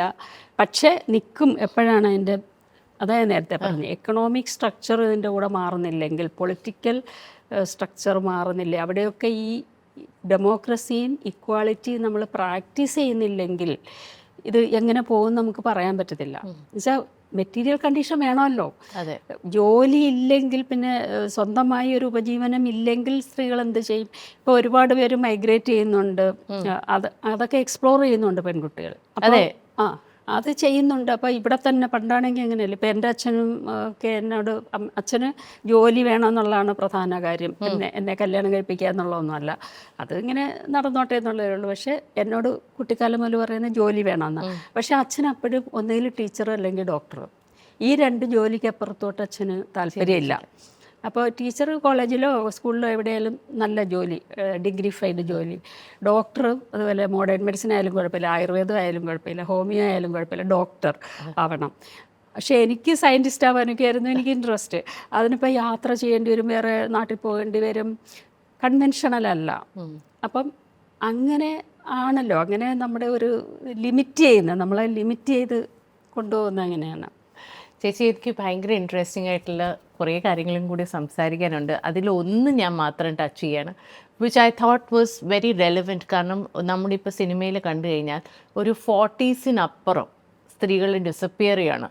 അവർക്കൊരു അമ്മയുടെ റോളോ അല്ലെങ്കിൽ ഒരു ചേച്ചിയുടെ റോളോ മാത്രമായിട്ട് അവരെ ഒതുക്കി തീർക്കുക. അവരെ സെൻറ്റർ ചെയ്ത് വരുന്ന സിനിമകൾ വളരെയധികം കുറഞ്ഞു. Thanks to a few leading stars കുറച്ചൊക്കെ സിനിമകൾ ഇറങ്ങുന്നുണ്ട്. പക്ഷേ നമ്മൾ 40s കാണുന്നില്ല, ഒരു 35 അപ്പുറം കാണുന്നില്ല. ശരിക്കും പറഞ്ഞാൽ ഒരു ഡിസപ്പിയറിങ് ആണ്. അതുപോലെ തന്നെ ഫീമെയിൽ ഡിസയറിനെ കുറിച്ച് പറഞ്ഞാൽ ഒരു 35-40 ശേഷം ഒരു സ്ത്രീക്ക് ഡിസയറേ ഇല്ല എന്നുള്ള രീതിയിൽ എഴുതി തള്ളപ്പെടുകയാണ്. ഇപ്പം നമ്മൾ വെളിയിലൊക്കെ നോക്കിക്കഴിഞ്ഞാൽ ആ മാറ്റങ്ങൾ വന്നു കഴിഞ്ഞു. പക്ഷേ കേരളത്തിൽ ഇപ്പോഴും, അല്ലെങ്കിൽ ഇന്ത്യയുടെ കാര്യവും കേരളത്തിൻ്റെയും കമ്പയർ ചെയ്യാൻ പറ്റില്ല, പക്ഷേ കേരളത്തിനെ കുറിച്ച് മാത്രം പറഞ്ഞു, അവിടെയും ഈ കോൺവെർസേഷൻസ് നടക്കുന്നില്ല. എവിടെയോ female sexuality as compared to male sexuality or sexual expression ഒരു തരത്തിലും വിസിബിലിറ്റി ഇല്ല എന്ന് എനിക്ക് തോന്നിയിട്ടുണ്ട്. എനിക്കും ഭയങ്കര താല്പര്യമുള്ളൊരു ഏരിയ ആണത്. എൻ്റെ അഭിപ്രായത്തിൽ അങ്ങനെയല്ല. സ്ത്രീകളുടെ ഇപ്പോൾ ബോഡി ഡിസയർ ആണെങ്കിൽ തന്നെ, നമ്മുടെ ഇറോട്ടിക് ബോഡി ഡിസയർ തന്നെ ഓരോ ഡെക്കേഡ് കഴിയുമ്പോൾ കൂടി വരുമെന്നാണ് എനിക്ക് തോന്നുന്നത്. എന്നുവെച്ചാൽ കുട്ടിക്കാലത്ത് ഒരുപാട് പ്രശ്നങ്ങൾ, കുട്ടിക്കാലത്തല്ലേ, ആദ്യ കൗമാരപ്രായത് കഴിയുമ്പോഴൊക്കെ ഒരുപാട് റെസ്ട്രിക്ഷൻസ് ഉണ്ടോ. ഒന്ന് പ്രഗ്നൻ്റ് ആവുമോ എന്നുള്ള പേടി തന്നെ ഭയങ്കരമായിട്ടുണ്ടല്ലോ. മെനോപോസ് കഴിഞ്ഞാൽ പിന്നെ അത് പേടിക്കേണ്ട, അത് തന്നെ ഭയങ്കര ഒരു ഫ്രീഡമാണ്. പിന്നെ മെച്യൂർ ആകുന്നു, കുറച്ചും കൂടി നമ്മളിതിൽ എക്സ്പീരിയൻസ്ഡ് ആകുന്നു, പേടി പോകുന്നു. അങ്ങനെയൊക്കെ ഉള്ളത് കൊണ്ട് തന്നെ എനിക്ക് ഫീൽ ചെയ്യുന്നൊരു കാര്യം, പ്രായം കൂടുന്തോറും നമ്മുടെ ഇറോട്ടിക് താല്പര്യങ്ങളും എക്സ്പീരിയൻസും കൂടാനുള്ള സാധ്യതയാണ് കൂടുതൽ. പക്ഷേ ഇപ്പോഴും എന്താണ്, ഈ പറഞ്ഞ പോലെ നേരത്തെ പറഞ്ഞ സ്ക്രിപ്റ്റ് പോലെ നമ്മളെ പഠിപ്പിച്ച് വെച്ചിരിക്കുകയാണ്, എല്ലാവരും അങ്ങനെ പഠിച്ചു വെച്ചിരിക്കുകയാണ്. മെനോപോസ് കഴിഞ്ഞാൽ പിന്നെ സെക്സ് ഇല്ല സ്ത്രീകൾക്ക്, പിന്നെ അല്ലെങ്കിൽ പിന്നെ ഓരോ പ്രായം കൂടി വരുംതോറും സ്ത്രീകൾക്ക് സെക്സ് ഇല്ല. പിന്നെ ആണുങ്ങളെ സംബന്ധിച്ചിടത്തോളം എത്രയും പ്രായം കുറഞ്ഞിരിക്കുന്നു, അതുകൊണ്ടാണല്ലോ ഈ കുട്ടികളെ പോലും അബ്യൂസ് ചെയ്യുകയൊക്കെ ചെയ്യുന്നത്. പ്രായം കുറഞ്ഞിരിക്കുന്നതാണ് ആണുങ്ങൾക്ക് താല്പര്യം, അത് അവരുടെ താല്പര്യമാണ്. പക്ഷേ പെണ്ണുങ്ങൾക്ക് അങ്ങനെ കണ്ടീഷൻഡ് ആകുകയാണ്. എല്ലാവരും ഭയങ്കര വിഷമിച്ചിട്ട്, അയ്യോ പിന്നെ ഇനി മെനോപോസ് കഴിഞ്ഞാൽ പിന്നെ നമ്മളെ ഒന്നിനും കൊള്ളത്തില്ല, ആരും വേണ്ട എന്നുള്ളതാണ്. അതെനിക്ക് മറ്റു കാര്യങ്ങളിൽ എങ്ങനെയാണോ സ്ത്രീകളെ സബ്മിസീവ് ആക്കുന്നത്, അതുപോലെ തന്നെ സ്ത്രീകളുടെ ഒരു സംഭവം ഉണ്ടാക്കി വെച്ചിരിക്കുകയാണ്. മെനോപോസിൽ വരാവുന്ന ഒരു കാര്യം വെച്ചാൽ വജൈന ഡ്രൈ ആവും, കുറച്ച് ഡ്രൈ ആവും. അത് ഫിസിയോളജിക്കലായിട്ട് സംഭവിക്കുന്ന കാര്യമാണ്. ഹോർമോണൽ ചേഞ്ച് വരുന്നതുകൊണ്ട് വജൈന ഡ്രൈ ആവും. സോ വാട്ട്, അതാണ് എനിക്ക് മനസ്സിലാകാത്തത്. വജൈന ഡ്രൈ ആയാലും വജൈനയിലാണോ നമ്മുടെ ഇറോട്ടിക്സ് മുഴുവനും ഇരിക്കുന്നത്, അത് പ്രധാനം. ഇപ്പോൾ ഒരുപാട് അതിൻ്റെ കമേഴ്സ്യൽ ആസ്പെക്ട്സും വരുന്നുണ്ട്. ക്ലിനിക്കലി ഇത് പരിഹരിക്കാനാണ് നോക്കുന്നത്. ക്ലിനിക്കലി പരിഹരിച്ചോട്ടെ, അതിന് കുഴപ്പമൊന്നുമില്ല. പക്ഷെ അത് വലിയൊരു സംഭവമല്ലെന്ന് ഞാൻ പറയണേ. ക്ലിനിക്കലി എന്താ പറയുന്നത്, ഈവൻ ലോക്കലായിട്ട് എങ്ങനെ ലൂബ്രിക്കേഷൻ ഉണ്ടാക്കാം എന്നുള്ള ഓയിൻമെൻറ്റ്സും അതുപോലെ ചില പ്രൊസീജിയേഴ്സും ചെയ്തിട്ട് ലൂബ്രിക്കേഷൻ ഉണ്ടാക്കുക എന്നുള്ളതാണ് സംഭവം. ഇത് ഈ വജൈനയിൽ മാത്രം സംഭവിക്കുന്നൊരു കാര്യമല്ലല്ലോ. ഫസ്റ്റ് ബ്രെയിനിലാണ് നമ്മുടെ സെക്ഷൽ ഡിസയർ ഉണ്ടാകുന്നത്, സെക്ഷൽ തോട്ട് ഉണ്ടാകുന്നത്. അത് എപ്പോഴും ഒരു പെനിട്രേഷൻ വേണമെന്ന് പോലും ഇല്ല. കറക്റ്റ്, അതാണ്. വേണ്ടെന്നല്ല, വേണ്ടവർ ആയിക്കൊള്ളട്ടെ. പെനിട്രേഷൻ വേണമെന്നുണ്ടെങ്കിൽ മാത്രമേ നമുക്ക് ഈ ലൂബ്രിക്കേഷൻ്റെയൊക്കെ സംഭവം വരുന്നുള്ളൂ. ഇറോട്ടിക്സ് തന്നെ, അതിൻ്റെ എക്സ്പീരിയൻസ്, സെക്ഷൽ എക്സ്പീരിയൻസ് തന്നെ ഏത് ലെവല് വരെയും കൊണ്ടുപോകാവുന്നൊരു കാര്യമാണ്. പക്ഷെ അതിനെക്കുറിച്ചൊന്നും ഒരു ഡിസ്കഷനും എവിടെ ഇല്ലല്ലോ. എല്ലാവരുടെയും ഈ ലൂബ്രിക്കേഷൻ എങ്ങനെ കൂട്ടും? എന്തിനാണ് ലൂബ്രിക്കേഷൻ? ആണുങ്ങൾക്ക് വേണ്ടിയിട്ട്. അല്ല, അത് ഞാൻ പലപ്പോഴും പല സ്ത്രീകളോടും സൈക്കോളജിസ്റ്റിനോടും അതുപോലെ ഈവൻ ഡെർമറ്റോളജിസ്റ്റ് വരെ പറയാറുണ്ട്. ഒരു ആണിൻ്റെ ഇൻട്രസ്റ്റ് ഒരു സ്ത്രീയിൽ കംപ്ലീറ്റ്ലി ഡിറ്റീരിയോറേറ്റ് ചെയ്ത് പോവുകയാണ് ഒരു 40s. And blame somehow shifts on the woman or the responsibility somehow shifts on the woman. അപ്പോൾ ഈ സ്ത്രീ കണ്ട് ഡോക്ടേഴ്സിൻ്റെ അടുത്തും ഡെർമറ്റോളജിസ്റ്റിൻ്റെ അടുത്തും വെയിറ്റ് ലോസ് ക്ലിനിക്സിലും കയറി ഇറങ്ങി നടക്കുകയാണ്, saying that my man is not interested in me. പക്ഷെ എനിക്ക് എവിടെയോ അവിടെ ഒരു പ്രോബ്ലം എനിക്ക് തോന്നിയിട്ടുള്ള more than that there is some issue with the desire in men, or that they are not providing the right environment for the woman to flourish or thrive in her sexuality. അതെ, അത് തന്നെയാണ് ആണുങ്ങളുടെ വിചാരം. എന്താണ്, ആണുങ്ങൾ പലപ്പോഴും സ്ത്രീയെ ഈ ഒബ്ജക്റ്റായിട്ട് ആണ് കാണുന്നത്, ശരീരമാണ് കാണുന്നത്. എൻവയോൺമെൻറ്റ് തന്നെയാണ് അങ്ങനെ ആക്കുന്നത്. അതാണല്ലോ ഈ എത്രയും പ്രായം കുറഞ്ഞവരാണോ റെസിസ്റ്റ് ചെയ്യാത്തവരാണോ അത്രയും പ്രായം അത്രയും സബ്മിസീവ് ആയിരിക്കുമല്ലോ അവർ നാച്ചുറലി. എല്ലാവരും ആവശ്യമില്ലല്ലോ. അതെ, അവരെ എന്താ പറയുക ഗ്രൂം ചെയ്തെടുത്തും ഒക്കെ ആണല്ലോ. അപ്പം മറുവശത്ത് ആക്റ്റീവായ ഒരാൾ വന്നാൽ പലപ്പോഴും പുരുഷന്മാർക്ക് പേടിയും കൂടിയാണ്. അതിപ്പോൾ വളരെ സെക്ഷലി ആക്റ്റീവായിട്ടുള്ള ഒരു സ്ത്രീയാണ് മറുവശത്തുള്ളതെങ്കിൽ അവരെ എങ്ങനെ ഡീൽ ചെയ്യണം, അത് തന്നെ മസ്കുലിനിറ്റിക്ക് ചലഞ്ചായിട്ടും വരുന്നുണ്ട്. അപ്പം ആണുങ്ങളുടെ കാഴ്ചയിൽ എപ്പോഴും അങ്ങനെയൊക്കെ ആയിരിക്കും. പക്ഷേ പെണ്ണുങ്ങൾ എന്തിനാണ് അത് അക്സെപ്റ്റ് ചെയ്ത് കൊടുക്കുന്നതെന്നാണ് എനിക്ക് മനസ്സിലായത്. ഇപ്പം ഈ സെക്ഷുവാലിറ്റി എന്ന് പറയുന്ന കാര്യം, സെക്ഷൽ ഡിസയർ എന്ന് പറയുന്നത് നമ്മുടെ സെൽഫിൻ്റെ, നമ്മുടെ ഡിഗ്നിറ്റിയുടെ സെൽഫിൻ്റെ ഒരു എക്സ്പ്രഷനാണത്. അപ്പോൾ എപ്പോഴും ചീത്ത വിളിക്കുന്ന, തല്ലുന്ന, എന്താ പറയുക, മോശമായിട്ട് രീതിയിൽ സംസാരിക്കുന്ന ഒരു ഭാര്യയ്ക്ക് എങ്ങനെയാണ് ഒരു sexual desire towards a husband ഉണ്ടാവും? ഇത് പല ഫാമിലീസിലുള്ള ഒരു റിയാലിറ്റിയാണ്. ഉണ്ടാവുകയേ ഇല്ലല്ലോ. ആളെ കൊല്ലണമെന്നുള്ള തോന്നലിരിക്കും. അതിന് നമ്മുടെ ഈവൻ മെഡിക്കൽ പ്രൊഫഷനിലും അല്ലെങ്കിൽ ഇതിൽ സെക്സോളജിയിലും ഒക്കെ എന്തുവാണ് പറഞ്ഞു കൊടുക്കുന്നത്, പെണ്ണുങ്ങൾ 30 വയസ്സൊക്കെ കഴിയുമ്പോൾ നിങ്ങൾ ബോഡി ശ്രദ്ധിക്കുന്നില്ല, നിങ്ങൾ മുല്ലപ്പൂവൊക്കെ ചൂടി നല്ല പെർഫ്യൂമൊക്കെ അടിച്ച് ആണുങ്ങളെ വശീകരിക്കൂ എന്നാണ് പറഞ്ഞു കൊടുക്കുന്നത്. എന്തൊരു നോൺസെൻസ് അത്! ഈ പറഞ്ഞ പോലെ വീട്ടിലെ ജോലിയെല്ലാം ചെയ്ത് അയാളുടെ അബ്യൂസും തെറിവിളിയെല്ലാം കേട്ട് അതെല്ലാം കഴിഞ്ഞേച്ച് പിന്നെ അവരെ അപ്രോച്ച് ചെയ്തു. അങ്ങനെ ഇത് നിങ്ങളുടെ കടമയാണ്, ഇങ്ങനെ പിന്നെ സെക്സിന് വേണ്ടി സെക്സ് സർവീസ് എന്ന് പറയുന്നത് നിങ്ങളുടെ കടമയാണ് എന്ന് പറഞ്ഞുകൊണ്ടിരിക്കുന്നിടത്ത് എങ്ങനെ ഡിസയർ ഉണ്ടാകും? ഡിസയർ ഉണ്ടാകുന്നെങ്കിൽ പുറത്തുള്ളവരോട് അങ്ങനെ ഉണ്ടാവുള്ളൂ എന്നാണ് എനിക്ക് തോന്നുന്നത്. ഡിസയർ ഉണ്ടാവണമെങ്കിൽ ആദ്യം റെസ്പെക്ട് ഉണ്ടാവണം. അതിപ്പോൾ ആണായാലും പെണ്ണായാലും. തീർച്ചയായിട്ടും ഏറ്റവും ഇമ്പോർട്ടൻ്റ് അതാണ്. അപ്പോൾ ഇപ്പോഴത്തെ പാട്രിയാർക്കിയിൽ ഇതൊന്നും ബോധേഡല്ല. പെണ്ണുങ്ങൾക്ക് ഡിസയർ ഉണ്ടായോ അല്ലെങ്കിൽ പിന്നെ അവർ ഡിഗ്നിഫൈഡ് ആയോ, അവരോട് റെസ്പെക്റ്റ് കൊടുത്താലാണോ വരുന്നത്, ഒന്നും ബോധേഡല്ല. എന്ന് വെച്ചാൽ അല്ലാണ്ട് കിട്ടുവാണല്ലോ, അവൈലബിൾ ആണല്ലോ, സെക്സ് അവൈലബിൾ ആയിട്ട് കിട്ടിക്കൊണ്ടിരിക്കുകയാണ്. സ്ത്രീകൾ എന്താ പറയുക സെക്ഷൽ സബ്ജക്റ്റായിട്ട് മാറുന്ന സമയത്ത് ഇത് അവൈലബിൾ അല്ലാതെ വരും. ചില രാജ്യങ്ങളിലൊക്കെ അങ്ങനെയും പെണ്ണുങ്ങൾ സമരം ചെയ്യുന്നുണ്ട്. അവർ സെക്ഷൽ സർവീസ് കൊടുക്കാൻ തയ്യാറാവുന്നില്ല. അതൊരു സമര രീതിയായിട്ടും കൂടെ ചില സ്ഥലങ്ങളിൽ എടുക്കുന്നുണ്ട്. അല്ല, അങ്ങനെ വേണോ വേണ്ടതെന്ന് ഞാൻ പറയല്ല. പക്ഷേ അങ്ങനെ ആവുന്ന സമയത്ത് രണ്ടുപേരുടെയും ഡിസയറിനെ കൺസിഡർ ചെയ്യുന്ന സമയത്ത് അത് എങ്ങനെയാണ് റെസ്പോണ്ട് ചെയ്യേണ്ടതെന്നുള്ളത് ആണുങ്ങളും മനസ്സിലാക്കുകയും പഠിക്കുകയും ചെയ്യേണ്ടതുണ്ട്. അല്ലാത്തിടത്തോളം മെഡിക്കൽ ഇൻഡസ്ട്രിയും എല്ലാവരും അതിനെ യൂട്ടിലൈസ് ചെയ്യാൻ നോക്കും, കമേഴ്സ്യലി യൂട്ടിലൈസ് ചെയ്യാൻ നോക്കും. എനിക്ക് ഭയങ്കര തമാശ വന്ന കാര്യമാണ് ലൂബ്രിക്കേഷൻ സെൻറ്റേർഡായിട്ട്. ഇത് പെനിട്രേഷന് മാത്രം വേണ്ട ഒരു കാര്യം. പെനിട്രേഷൻ മാത്രമല്ല സ്ത്രീയുടെ സെക്ഷൽ എക്സ്പീരിയൻസ് എന്ന് പറയുന്നത്. അത് വണ്ണമന്തി ആയിരിക്കാം, അത്രയേ ഉള്ളൂ. ഇത് തലയിലാണല്ലോ ഉണ്ടാകുന്നത്, സെക്ഷൽ ഡിസയർ ഉണ്ടാകുന്നത്. അതിന് പല ഫാക്ടേഴ്സ് വരണം. അതിനകത്ത് റെസ്പെക്ട് പ്രൈമറിലി ആൻഡ് കമ്മ്യൂണിക്കേഷൻ, കുറേ കാര്യങ്ങൾ വരുമ്പോഴാണല്ലോ ബ്രെയിൻ വർക്ക് ചെയ്യുക. അതെല്ലാം നമ്മൾ ഒറ്റയ്ക്ക് തന്നെയും ഉള്ള ഒരു ഫ്രീഡം എക്സ്പ്രഷൻ ഒക്കെ ക്രിയേറ്റിവിറ്റിയൊക്കെ ഉണരുന്ന സമയത്താണ് സെക്സും അതിൻ്റെ കൂടെയാണ് ഉണരുന്നത്. ക്രിയേറ്റിവിറ്റി എക്സ്പ്രസ് ചെയ്യാനൊക്കെ ഇവിടെ സ്ത്രീകൾക്ക് സ്പേസ് കിട്ടുന്നത് അതിൻ്റെ പാർട്ടാണ്. സെക്ഷൽ എനർജി എന്ന് പറയുന്ന മറ്റ് എനർജിയുടെ കൂടെ വരുന്ന ഒരു കാര്യമാണ്. മറ്റ് സെൽഫ് എക്സ്പ്രസ് ചെയ്യുന്നതിൻ്റെ കൂടെയാണ് സെക്ഷൽ സെൽഫ് എക്സ്പ്രസ്ഡ് ആകുന്നത്. അല്ലെങ്കിൽ വെറുതെ ഡൊസൈലായിട്ട് ബാക്കിയുള്ളവർക്ക് സർവീസ് ചെയ്ത് കൊടുക്കുന്നു. അത് സെക്സ് വർക്ക് തന്നെയാണ്, അതല്ലാണ്ട് വേറെ ഒരു കാര്യമൊന്നുമല്ല. സെക്സ് വർക്കിൽ പൈസയായിട്ട് കിട്ടുന്നു, മറ്റേതിൽ വേറെ ചില കാര്യങ്ങളായിട്ട് പിന്നെ സമൂഹം കാണുന്ന പ്രസ്റ്റീജോ അല്ലെങ്കിൽ വേറെ പലതുമായിട്ട് കിട്ടുന്നു എന്നുള്ള വ്യത്യാസം മാത്രമേ ഉള്ളൂ ക്വാളിറ്റേറ്റീവ്ലി. അതാണ് ഞാൻ പറയുന്നത്.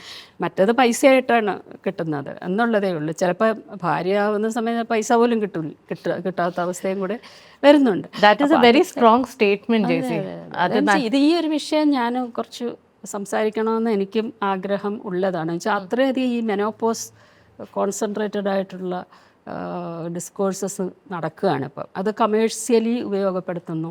അതും വേണം. നമ്മൾ പല കാര്യങ്ങളും നമ്മളിപ്പം കുറച്ച് ഫേഷ്യലൊക്കെ ചെയ്യുന്ന പോലെ ഒരു കാര്യം മാത്രം, അതിനപ്പുറത്തോട്ട് അതിന് relevance ഇല്ല.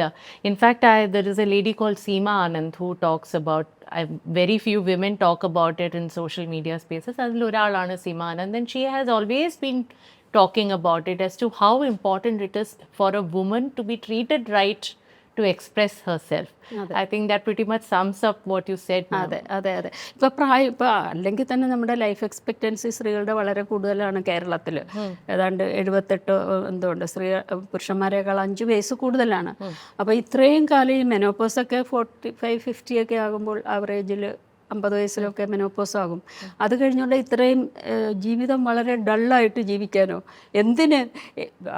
എനിക്ക് പേഴ്സണലി പറയുകയാണെങ്കിൽ തന്നെ ഓരോ വർഷം കഴിയും തോറും നമ്മുടെ ഫ്രീഡം കൂടുന്നതിനനുസരിച്ച് നമ്മുടെ സെക്ഷൽ ഡിസയറും സെക്ഷൽ എക്സ്പീരിയൻസസും കൂടിക്കൊണ്ടിരിക്കും. അത് മരിക്കുന്നവരെയുള്ളൊരു കാര്യമാണ്. I mean, there's a lot to talk about it. പക്ഷേ at some other point ഇതൊരു ചിന്ന ഗെയിം കളിച്ചിട്ട് നമുക്ക് wrap up ചെയ്യാം. അയ്യോ, അതൊക്കെ എനിക്ക് പേടിയുള്ള കാര്യമാണ്. ഒരു കാർഡ് എടുക്കുക ആൻഡ് അതിൽ എഴുതിയിരിക്കുന്ന വായിക്കുക, അത്രയേ ഉള്ളൂ. ഇതെന്റെ ഫ്രണ്ട് വെനസ ഡിസൈൻ ചെയ്ത കാർഡ്.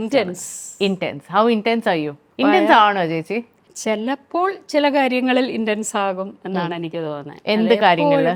യൂഷ്വലി ഭയങ്കര എന്താ പറയാ, കാം ക്വയറ്റായിട്ട് പോകുന്ന ആളാണ്. ഇന്റൻസ് ആവുന്ന എപ്പോഴാണ്? ഇന്റൻസ് ആവുന്ന ആരെങ്കിലും പ്രൊവോക്ക് ചെയ്ത് മൈത്രേന്റെ അടുത്ത് ഇന്റൻസ് ആവാറുണ്ട്. മൈത്രേന്റെ അടുത്ത് പണ്ടൊക്കെ ഇന്റൻസ് ആയിട്ട്. ഞാൻ ഈ സെക്ഷൽ ജലസി ഒരുപാടുള്ള ആളാണ്. എനിക്ക് ഒരാളുമായിട്ട് റിലേഷൻ ഇങ്ങനെ എന്താ പറയാ, ഈ റൊമാൻറ്റിക് റിലേഷനിലായിരിക്കുന്ന സമയത്ത്, റൊമാൻസ് പെത്തോളജിയാണ് അതവിടെ ഇരിക്കട്ടെ, എന്നാലും കുറച്ച് പെത്തോളജി നമുക്കുണ്ടല്ലോ, ഉള്ള സമയത്ത് ഞാനിങ്ങനെ എനിക്ക് കണ്ണ് കാണാൻ വയ്യാണ്ടാകും ചിലപ്പോൾ. അപ്പം ഞാൻ റിയാക്ട് ചെയ്യും.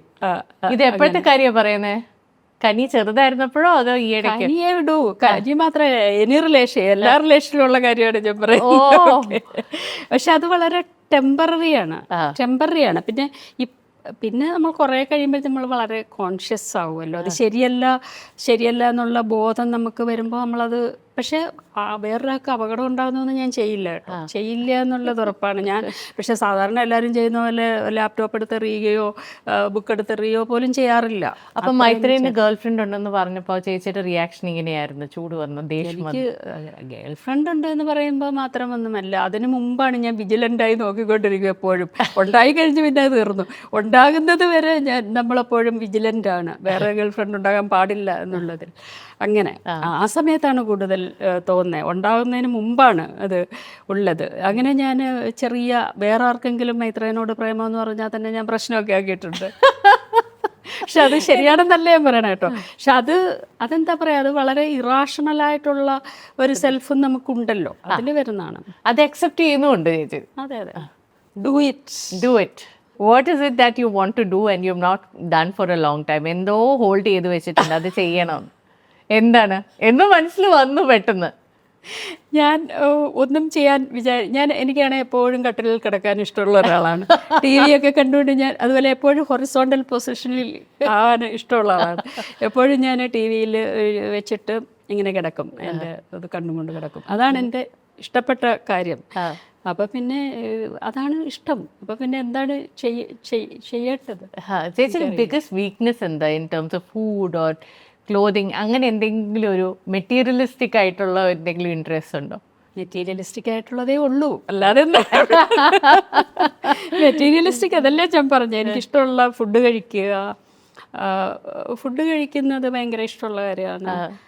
സാരി എനിക്ക് ഭയങ്കര താല്പര്യം ഉള്ള ഒരു കാര്യമാണ്. പക്ഷെ നല്ലതാണോ എന്ന് ചോദിച്ചാൽ വേറെ ആൾക്കാർ കണ്ടാൽ ഇതാണോ ഇതാണോ ഭയങ്കര സാരി ഇതൊന്നും പറയുന്നതെന്ന് തോന്നും. കുറേയൊക്കെ ആയിരിക്കും.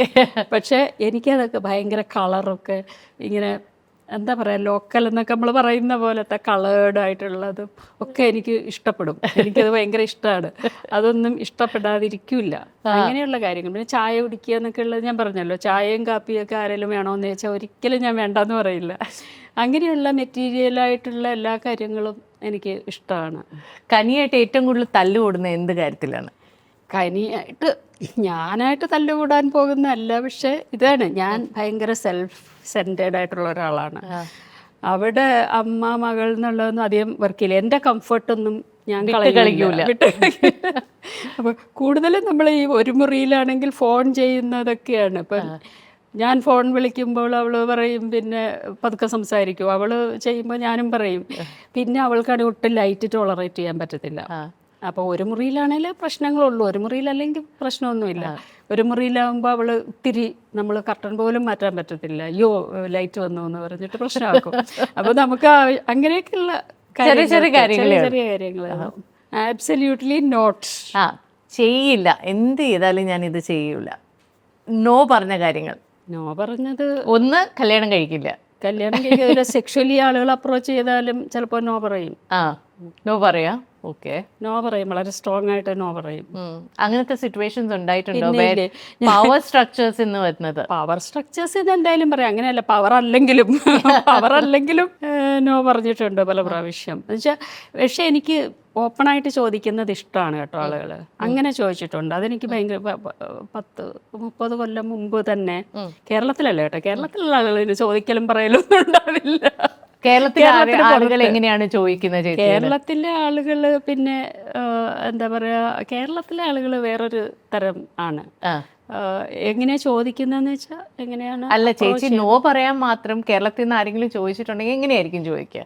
കേരളത്തിൽ നിന്ന് അങ്ങനെ അതാ ഞാൻ പറഞ്ഞത്, ഡയറക്റ്റ്ലി ഇല്ല. അവർ പല പല സ്ട്രാറ്റജീസ് വഴിയേ വരാറുള്ളൂ. ഡയറക്റ്റ് ചോദിക്കുന്നതാണ്. സ്ട്രാറ്റജീസ് ആദ്യം ഇഷ്ടമാണെന്ന് പറയും, സാധാരണ ഉള്ള കാര്യങ്ങളാണല്ലോ.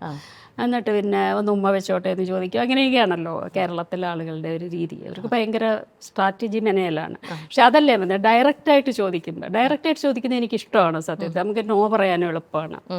അത് കേരളത്തിന് പുറത്തുള്ള ആൾക്കാരാണ് അങ്ങനെ ചെയ്യുക. അങ്ങനെ നമുക്ക് എളുപ്പത്തിൽ നോ പറയാം. പിന്നെന്താ നോ പറയണത് എനിക്കറിയില്ല. ഇഷ്ടമില്ലാത്ത ഫുഡാണ് ചിലപ്പോൾ നോ പറയായിരിക്കും. Okay, one more. Only on one condition. Only on one condition. ഇതിപ്പോൾ ആരോടെങ്കിലും പറഞ്ഞിട്ടുണ്ടോ? ഒരുപാട് പറഞ്ഞിട്ടുണ്ട്, പക്ഷെ ഇപ്പോൾ ഒന്നും ഓർമ്മ വരുന്നില്ല. അത് എപ്പോഴും നമ്മൾ മൈത്രേനോട് പറഞ്ഞിട്ടുണ്ടോ? അങ്ങനെയൊന്നും പറയാൻ ഒന്നും പറ്റൂല.